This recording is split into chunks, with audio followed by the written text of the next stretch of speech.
Okay.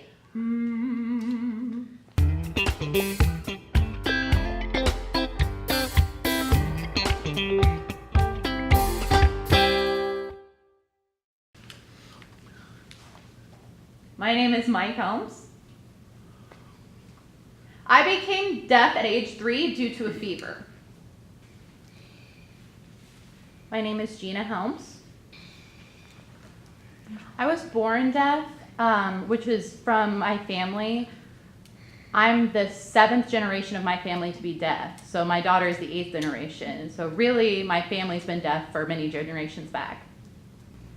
My name is Kim. K-A-M-I. Hearing.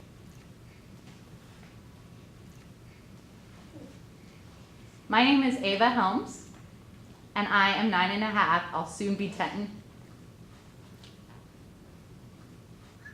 I was born deaf. Because of my genes, my family has been generationally deaf, and that affected me as well. So before I went to a deaf school, I was homeschooled. Then I went to a normal public school, mainstream, and then I went to a Tennessee school for the deaf for 1 year. After that, I transferred to the North Carolina School for the Deaf. And the reason I went in was because both of my parents graduated from the North Carolina School for the Deaf because they're both deaf and they wanted me to go there too. So after I graduated high school, I did go to Lipscomb University. I followed my brother's footsteps. He went there before me. I decided to go to that school, and it was a really wonderful school and experience. It was awesome. All right, so I had a very interesting experience. One semester, I decided to sign up for Greek class. And the school at Lipscomb offered that class, and that teacher I heard was a very well-known teacher. So I signed up for the class, and before I talked about having a sign language interpreter, I went in, and the teacher was talking about how he planned to teach the class. And they said they would use Greek, all in the Greek language. So I was a little bit shocked because my interpreter doesn't know Greek, and she didn't know how to sign Greek, so we had to figure it out. And unfortunately, I had to drop the class, but instead, I did a one-on-one class with the teacher, like a special request, so that I could still study the Greek language, but I did it through reading and practicing writing. So it was really interesting. I went to Kansas School for the Deaf. Really, I grew up mainstream. I went to a hearing school, and then I went to a building that for the deaf children that taught in English sign exact English. And then when I was in 9th grade, I went to the Olathe, Kansas Deaf Institute that's pretty near Kansas City. So I've been drawing since I was about 5. I used to love to draw faces and eyes and smiles. I've always loved drawing. So I asked my mom if I could draw a pear, and she would give me a pear, and I would copy it and learn how to draw all of that. And then I asked my mom to draw a tree, and she would let me draw a tree, or she would draw it first and I would copy it every time. So really, my mother is an amazing painter.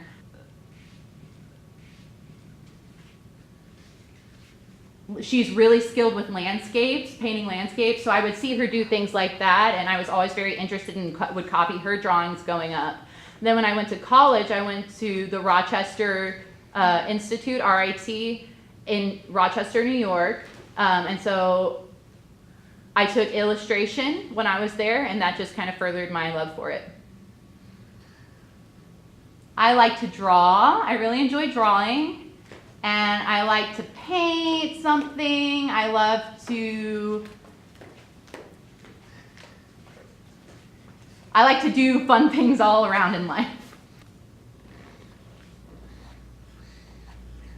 When I grow up, I might want to become an artist or something. I'm not sure yet.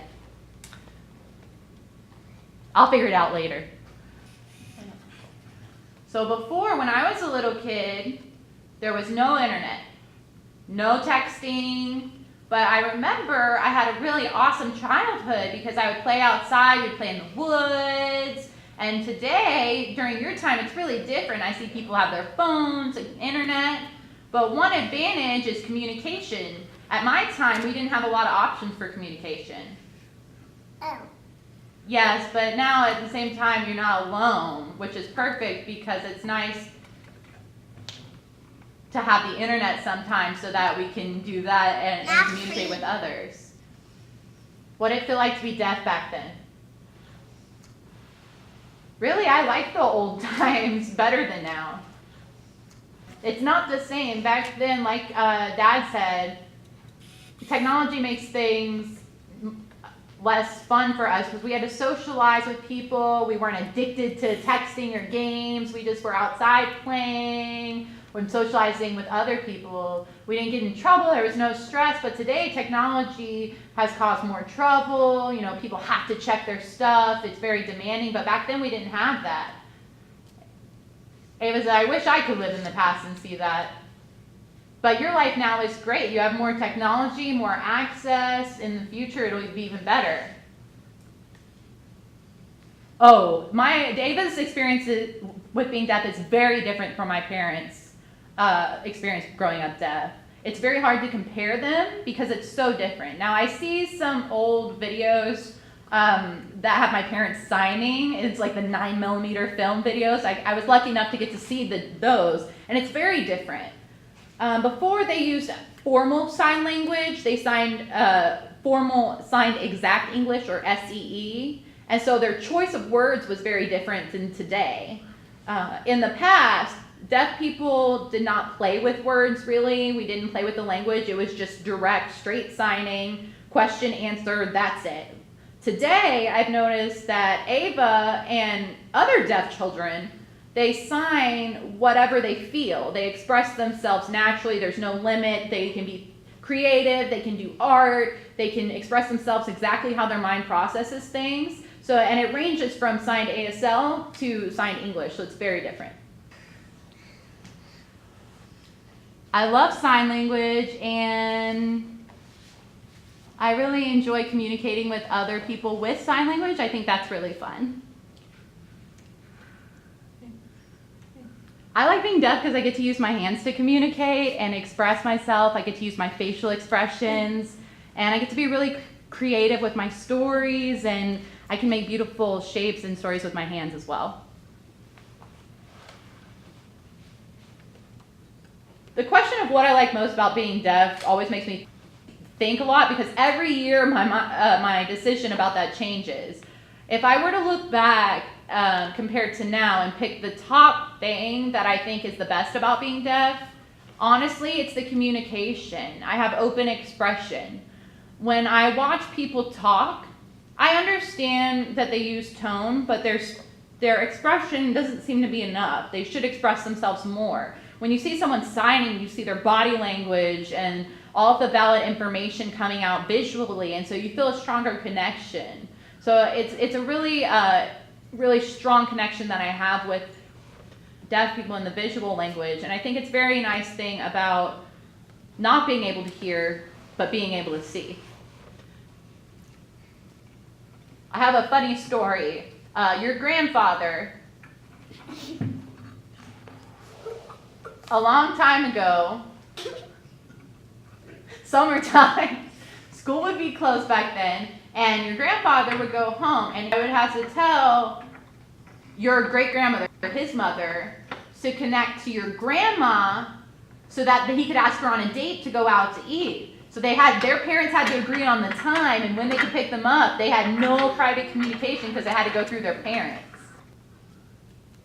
I like things to be pretty fast-paced. I like to move quickly and keep things going.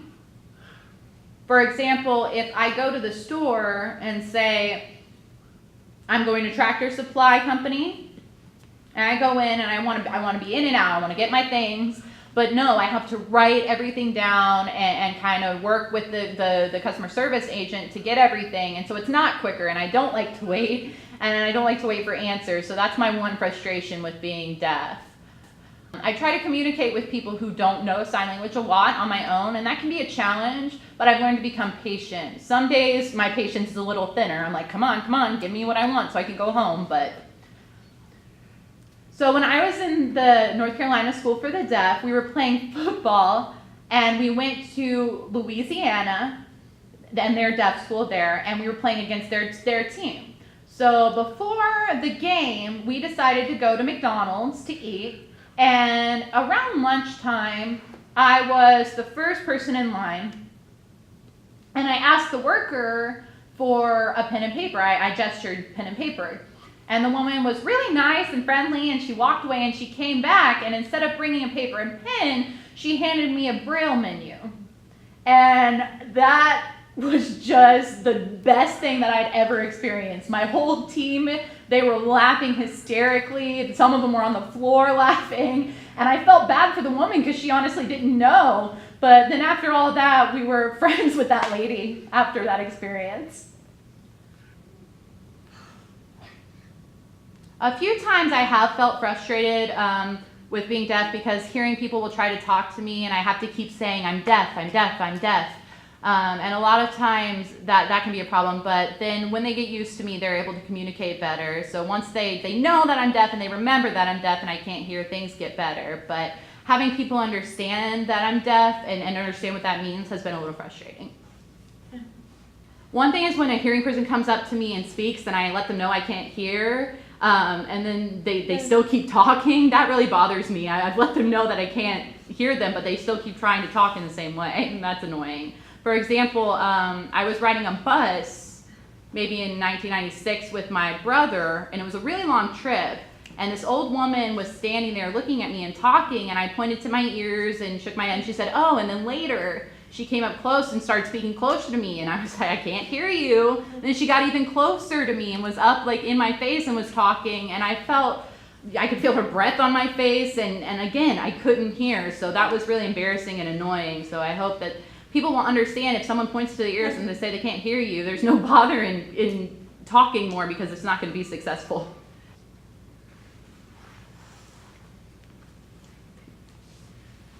Some hearing people think deaf people can't drive because we can't hear, or think that deaf people can't do anything that hearing people can do, but really we're the same. The most annoying thing about hearing people to me is people typically look down on us. They kind of discriminate against the deaf community. They think we can't do things, but really we can. Like where we live, people are always like, how do you live out so far? Can you take care of yourself out there? Yeah, we're fine. We can take care of ourselves. And people ask, well, what if someone breaks in? You're deaf. What do you do? And I'm like, we're fine. People think that deaf people should not be able to do things like hearing people can, and that we're very limited, but we're human. The only thing we can't do is hear. If I could be hearing for a day, I would do it. That way I could hear music or talking. I think it would be a really interesting experience for me. I would love for a hearing person to learn what it feels like to be deaf, but really I would love them to experience sign language and socializing with the deaf community. You know, it's a different language. We have to sign, we don't talk, so I'd love for them to learn that. I don't know how old you were, Cammie, but when you were a little girl, we were at church and they were giving out ice cream, and it was a special occasion, and so the deaf people came and got ice cream, and you wanted ice cream, so you went up to the person and said, I'm deaf, give me some ice cream, I want ice cream. And so they gave it to you, and we were so shocked. You were skilled. You're a pro at convincing them. Then you were really young, probably 4. She wanted to be the same, and so she was afraid if she was hearing, she wouldn't get ice cream. In your school, do any kids your age ask if you have deaf parents or how that works? No. No, they all have hearing parents. No, do they ask you if your parents are deaf? Yes. And what do you tell them? I say my mom and dad and my sister. Is that weird? No. You're the one hearing person in the deaf house. So dad's deaf, mom's deaf, and Ava's deaf. You're hearing, but you can sign.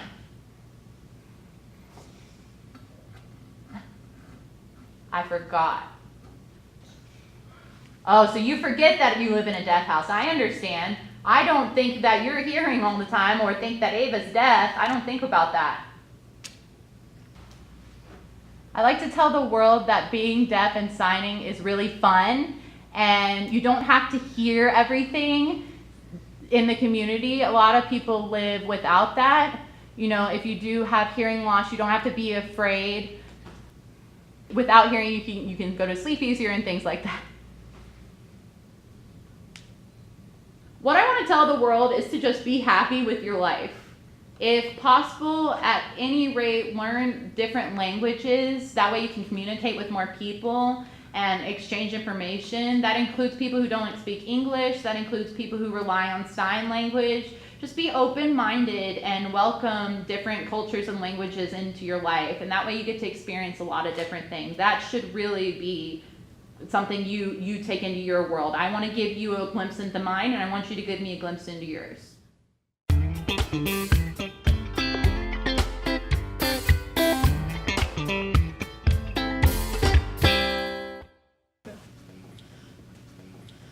Good job, Jamie.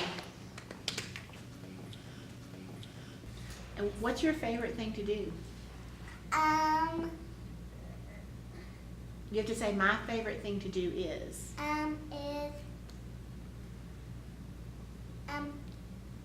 Pickles. Okay.